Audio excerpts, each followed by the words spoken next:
This is the Field Museum. It's one of the largest museums in the world. This beast is a Titanosaurus. His name is Maximo. He's 122 feet long and 28 feet tall.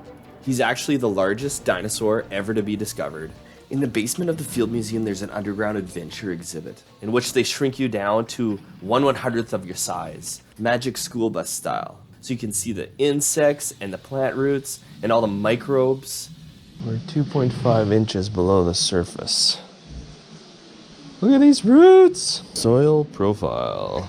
The A horizon is the best horizon. The C horizon is the worst horizon. This is the coolest thing ever. Look at all those nodules. Definitely in my happy place with all these root nodules. The Inside Ancient Egypt exhibit has 23 human mummies on display.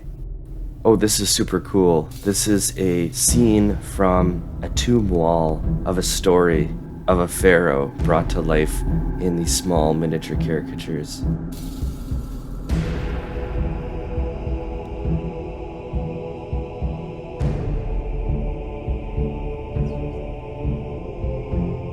Wow, I've never seen so many mummies, and these things are from 3,000 to 4,000 years old.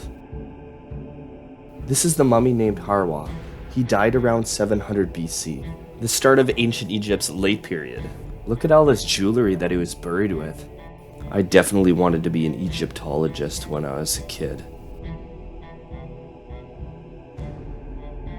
I would highly recommend coming to the Egyptian exhibit here at the Field Museum. There's so many different artifacts that I didn't realize that were here or available.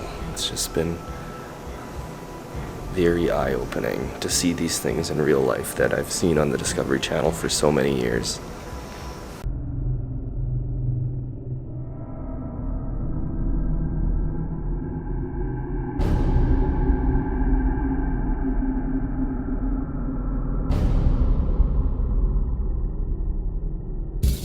In this exhibit, or this tomb, they deconstructed inside of a tomb and took all the walls with all the hieroglyphics off, and they reconstructed it here and tried to reproduce the whole experience, including all the hieroglyphics here. And I thought that's just cool because these were chipped into this wood, chiseled into this wood 3,000 years ago, and now it's here and I can see it and touch it.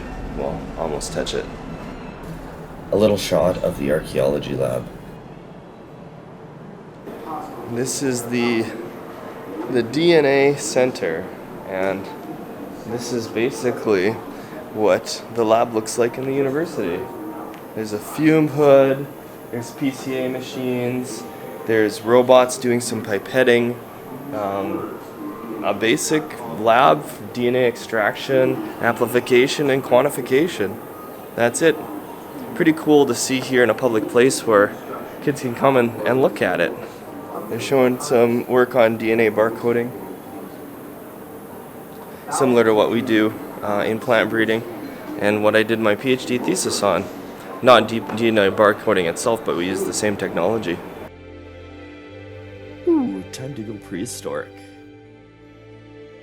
This is Sue. It's one of the largest, most extensive, and best preserved Tyrannosaurus rex specimens ever found, because 90% of it was recovered back in 1990 in South Dakota in the Badlands.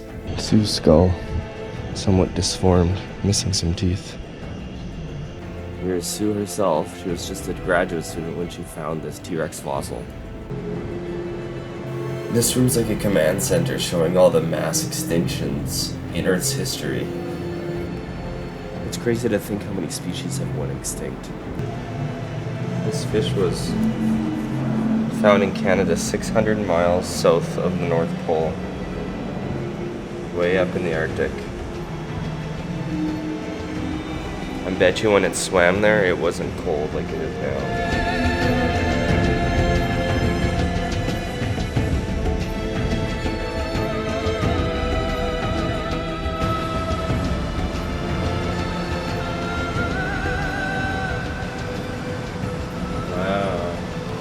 crazy how they put until way back then, right? 537 million years ago.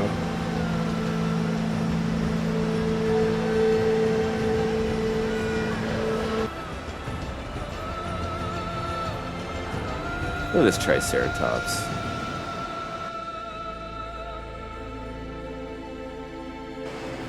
I need one of these for my house.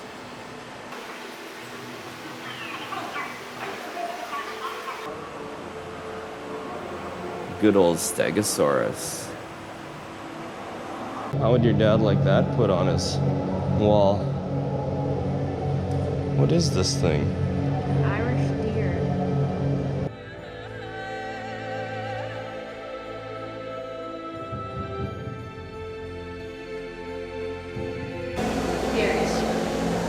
Lucy was found by the Leakey family, Louis Leakey, and she was named Lucy after the Beatles song, Lucy in the Sky with Diamonds, I believe. Lucy